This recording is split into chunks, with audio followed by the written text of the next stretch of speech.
I'm preaching apostolically and it's from a heart of love. The average believer in Nigeria, I tell you sincerely, the average believer in Africa is sincere, loving God, but cannot defend his understanding of scripture. His confidence is derived from a pastor more than it is derived from the word. And as wonderful as that is, I'm a man of God myself. That is not the way God designed it to be. The danger with that kind of thing is that you are going to produce slaves out of people. People who, are we together now? Now, let me balance it with this concept of know God for yourself. Be careful.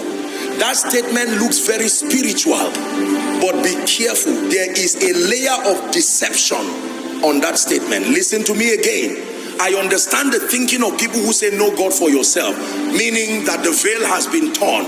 But I want you to know that God's system is that he gave gifts to men, and that those gifts help you to know God. If you could know God entirely on your own, he said, how can I except some man teach me, the Ethiopian eunuch? And he told Philip, join this chariot. I needed to explain something there, because if that, I believe that that statement is an attempt to bring liberation to the idolatry and the worship of men of God. And I understand, but we must be careful.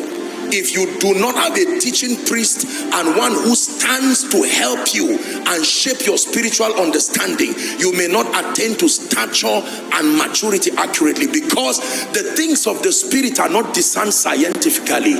And so there are people who God has called by a unique election of grace and opened their understanding in a way so as to understand doctrine and the precepts of scripture. Are we together?